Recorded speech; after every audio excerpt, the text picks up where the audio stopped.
Hello, data enthusiasts. Welcome to the Open Data Café, the podcast of DataEuropa.eu, the official portal for European data. In each episode, our fantastic guests will share insights and experiences on open data. Whether we're talking about how open data can foster transparency in government, kickstart innovative new businesses, enable powerful AIs, or empower citizens like you and me, we got it all covered. I'm your host, Gianfranco Cecconi. I've been knee-deep in the data sharing scene for quite some time, many of which contributing to DataEuropa.eu. Today I'm the Executive Director of the Data Spaces Support Center, yet another initiative dedicated to the implementation of the European Data Strategy. Our guest for today's episode is Daniele Rizzi, a colleague in the European Commission, who has recently retired after decades spent at the service of the European efforts to promote data supply and reuse. With Daniele, we will go quickly through almost 20 years of data strategy and regulation history, understand the ideology and principles behind them, and learn his insight on what will happen next. And now, let's meet Daniele. Good morning, Daniele. Good morning, and thank you for having chosen me as one of those who can say something, I hope, interesting or useful to our audience on open data and our activities in the Commission on open data. Well, it's a honor, I would say, because now as a retired man, perhaps you can relax a little. But in Italian, we would say, we're both Italians, we would say that you are a mostro sacro of open data. You've been working in this space for such a long time that you are a very natural way for us to close the series of podcasts that we have recorded to help our audience understand what we mean about open data and some of the more subtle part. In the past episodes, we touched on the legal aspects, the technical aspects, like with cleaning up the data before starting processing it.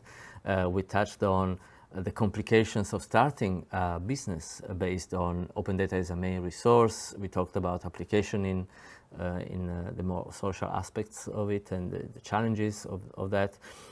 I would like to use your kindness in being available to us, Daniele, to wrap up that series, particularly from looking at it from your point of view. But let's start from telling us about you and your long-term relationship with the whole world of data in the Commission, starting from Inspire on.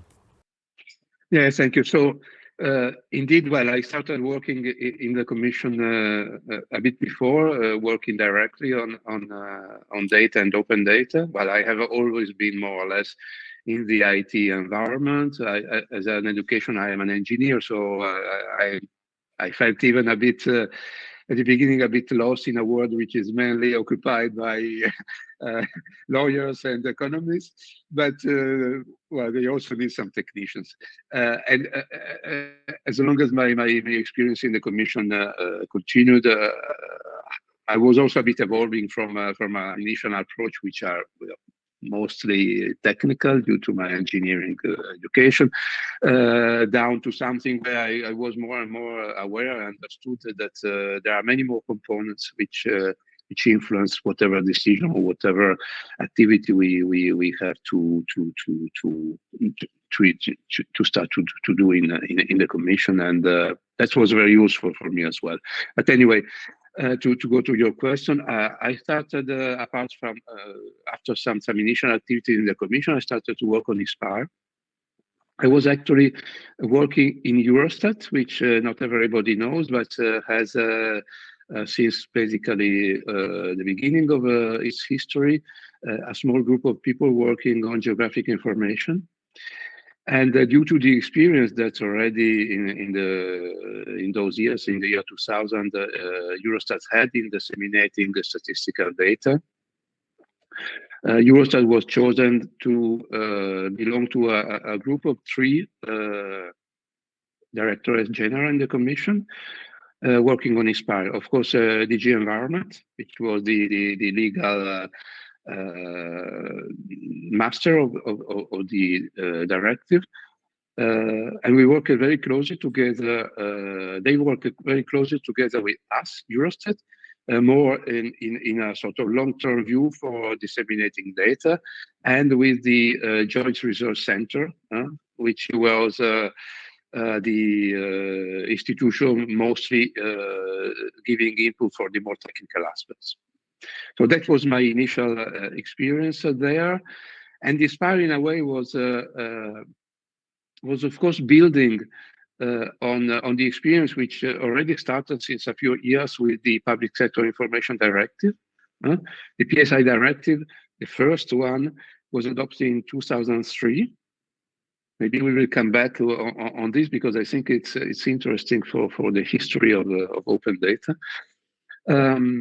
INSPIRE had a different approach, but complementary, which is also formally acknowledged in the directive. The idea in those times was that there were a lot of directives obliging member states to provide the Commission with environmental information, which was basically containing geographic information all the time. So of course, once you relate and you report on anything related to environment, it's located somewhere. So the Commission was receiving maps on paper, digitized whatever, in many different ways. Not only because they were coming from 28 member states, but also because there were different directives, each of them as specifying specific things, not always in a very harmonized way. So the idea was first saying, okay, let's facilitate our life, Commission, and the life of member states. Let's try to create a so-called infrastructure for spatial information, defining mainly rules for harmonizing those data, for allowing an easy interoperability of this data, without touching the obligation to provide certain kinds of data. But the idea was to say, okay, we have a lot of data which are basically referring to all the same things, all related to allocation in different ways. You have points, you have natural areas, and so on. Let's try to do something together and facilitate both lives, our lives, Commission, and member states. And this was actually something which was going in the direction which was already in the mindset and in the mood of member states, facilitating interoperability. So at the time, we were not talking about open data yet. It was too early, right? This is the late 90s or early 2000s? This is, it's already in the year 2000. So no, a bit before, it's 97. INSPIRE has been adopted in 97 with a lot of implementing measures defined in the following years. But there was a clear sentence in INSPIRE saying there is no prejudice to the Public Sector Information Directive, which was adopted 4 years before. But if we will come back to the PSI directive, we will see that there has been a very strong evolution between a concept which at the beginning was not really open data. But INSPIRE was my first experience indeed. That around the same time perhaps had a different approach, right? Because it was more a matter of principle about the data that was held by public sector. What was the story with the PSI, the first PSI at the time, and how it evolved over time, that you saw the whole of it, right? I saw, well, not really the very beginning, so I hope that my colleagues who started at the very beginning in 2003 to work on, and before, because it was a preparation time, will not find that I'm saying too many mistakes of that. But anyway, so the first PSI directive, Public Sector Information Directive, was adopted in 2003. It's 20 years ago, it's not too much. Huh?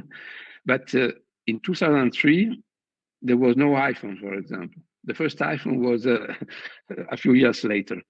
So the idea that we today have of apps on mobile phones, smart, etc., was not existing at all. The idea behind that directive, so that there was, of course, the concept of open data already somewhere around, but the access to data was, in a way, more primitive than today. So the idea was, in a way, somehow a bit ideological. So we say, okay, there are public administration generate a lot of data because they have to generate those data because it's their mandate. Statistical offices have to collect statistics because that's their mandate, create statistics on a certain number of environmental agencies have to do the same. So this is something which is basically paid by public money because these agencies are public. They have their budget and they work because they have to do that. Why not making what they generate available for reuse? So there was this concept of reuse of data. So you generate your data for the function of your agency. That's good. And there is a public interest in making available statistical data. But why not making this data available to everybody, to others, for reuse, which maybe not necessarily the primary use which was conceived for those data, because we were already seeing something which was in its infancy, but thinking that you could combine data from different sources and from different domains to create added value. So not only statistics for statistics or environment for environment, but why not combining statistics on health with data on environment and try to understand how pollution can have an influence on public health, for example, this kind of thing. And so the idea was this one. There was no real idea of obligation to have those data available for free. The idea was if those data exist, then you should make them available. You have no obligation to create anything, but you have them, make them available. Yeah, the point you're making is quite important because perhaps today we may take for granted, right, that so much open data is available, but in reality, even if in principle this was produced by government operations and paid by taxpayers' money, it still represents a significant investment, particularly for all of the digitization process that took those institutions to be able to re-offer this data out. So it's just natural that particularly at the time when the move to publishing felt very, very new, those institutions needed to find the money to cover for that extra activity in the way you described. And we started talking about open data only much later, right? So when perhaps digitization is something today we take a bit more for granted, or you may not even think of paper-based processes anymore. When you establish a new process, it's digitized from the start, and letting the data out without minimum, let's say, I don't want to banalize it, but it's much simpler, right? So that kind of marginal cost is reducing to a very, very little element, to the point of being more trouble to have a billing process than not charging at all. And when did we switch the language to Open Data Directive? That's much more recent, isn't it? Indeed, the concept of open data has come out, especially starting, I think, in the first decade of this century. So more and more open data, together with the concept which now has been aged of big data, but which is. But big data exists, but they are not called big data, but actually same thing. But especially open data, there has been this movement of, at the same time, driven by this huge possibility of reusing data.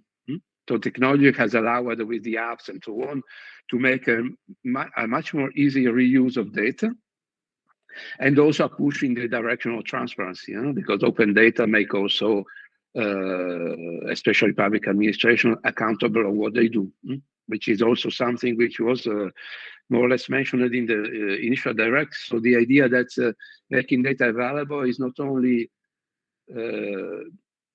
easing the economic sector because it can generate applications and so on, but it is also improving transparency of the public sector, which shows what they do and etc.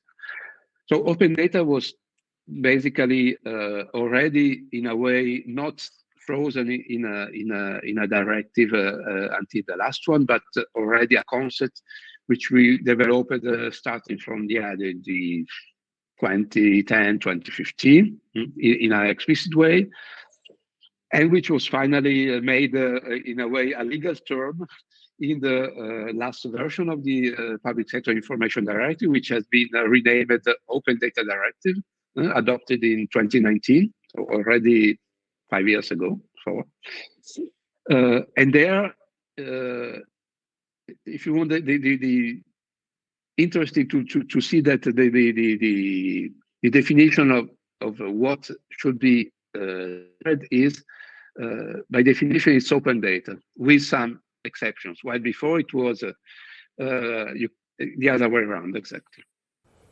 There's an interesting point you made earlier that I would like to go back to, that is, in the early days of open data, public sector information, perhaps the main driver was transparency in government. And while today we talk more about how, to what degree, data and open data are an enabler to the economy, to business, and so on. And so far we talked about the regulations only, but there's an entire data strategy in the European Union that not everybody may know about, that has been driving a lot of our work for many years now. And the open data program, let's say, in DataEuropa.eu are just only part of it. The General Data Protection Regulation is the part that takes care of protecting the personal data and the privacy of people. More recent regulation like the Data Governance Act goes into data intermediaries. The Data Act goes into fair data markets, and just to name a few of the topics. It's a little universe, right, and when I started actually in open data and working for close to the European Union, I was surprised. I'm genuinely surprised of how much effort and insight had gone into that work. Every year, the Data.Europa.eu program also assesses the progress in this space with something that we call the Open Data Maturity Assessment and Report that is published usually in December. You've seen, again, almost 5 years of this, I believe. Can you explain to the audience what's the objective of the ODM, like we say among friends, or the Open Data Maturity Report? It's an exercise which is, first of all, based on a mutual trust between the Commission and Member States.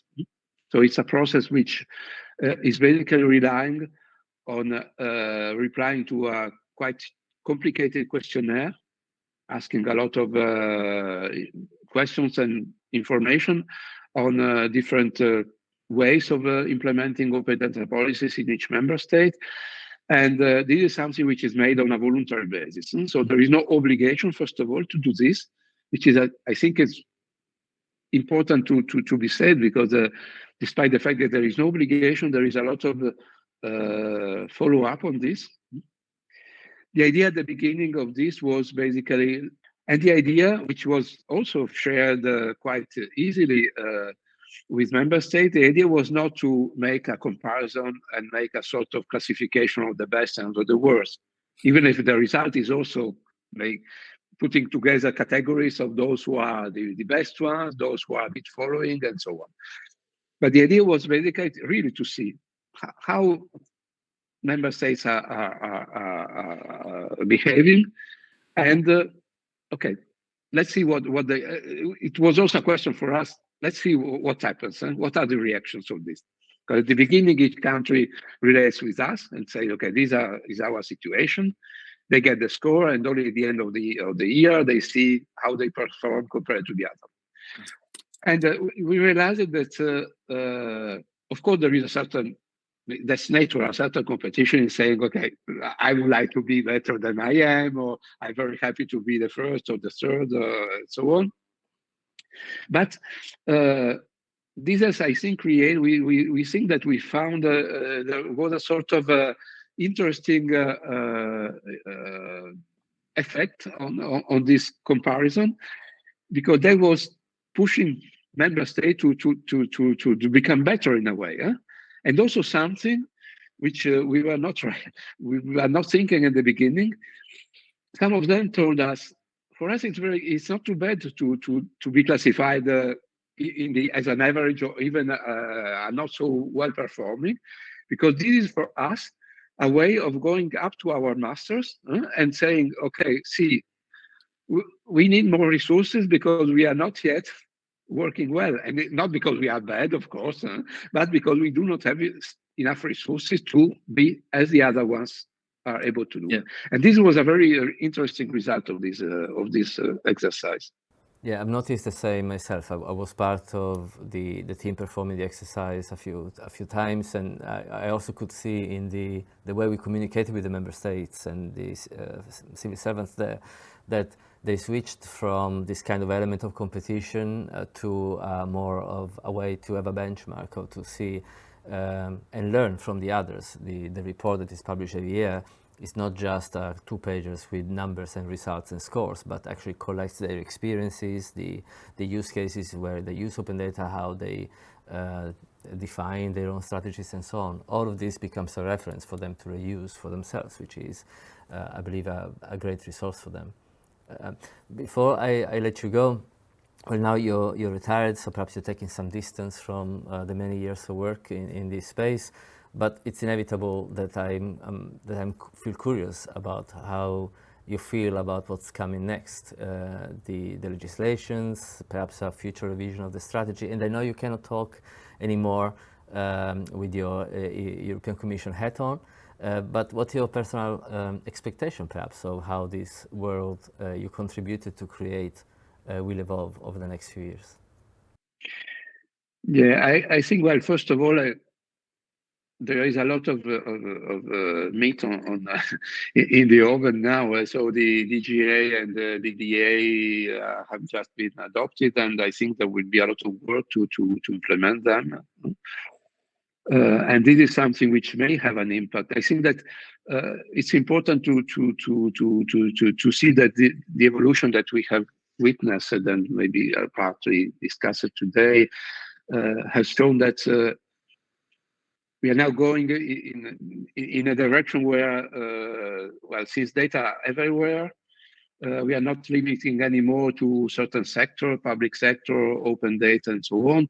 It's a much more global approach, in a way certified by the approach that the DGA and the DA have or should have as an impact. So thinking even more than before in terms of what impact data may have to the economic environment. The world is complicated and evolving very, not only technologically, but also well, we see what happens these days and in these last years. I think that the main issue here now is to find a good balance between on one hand, respecting personal data, but not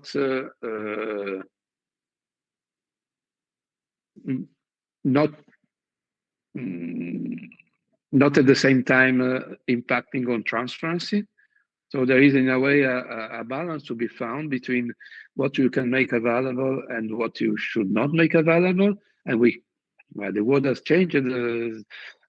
Years ago, we were not afraid of having our phone number and address on a public book. Today, we are scared. At the same time, we are not scared to know that our phone number is shown immediately to the other ones, while in the past, that was something impossible. And so this balance between transparency and private data is important. The other thing, which I think we have to carefully take into account, is again the balance between openness and closeness in terms of closeness compared to Europe and the rest of the world. So the fact that we are more and more, by necessity, at least in some environments, becoming more sensible to our European independence and European strategic independence, which is good, fine. But at the same time, we will never live in an autarkic world. So Europe cannot survive in its own completely closed environment. So again, I think for me, but this is really my personal opinion, we need again to find the right balance between not being too naive, as sometimes it has been said we have been in the past, but not just closing down completely, because we close as Europe, and then we close as individual countries, and then we will close even more. And the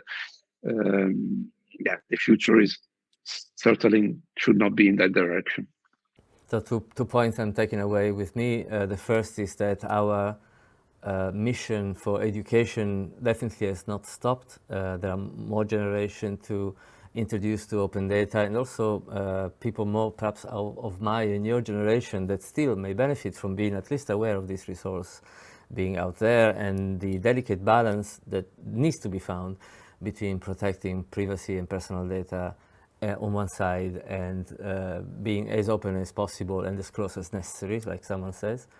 And on the other side, yes, this awareness that particularly if you look at data as an economic resource, we are not in a closed market in Europe. We actually want to work with others. We have competitors outside, and the strange economics of a resource like data, and of open data in particular, requires being aware also of the rest of the world. We are not an island for sure in Europe.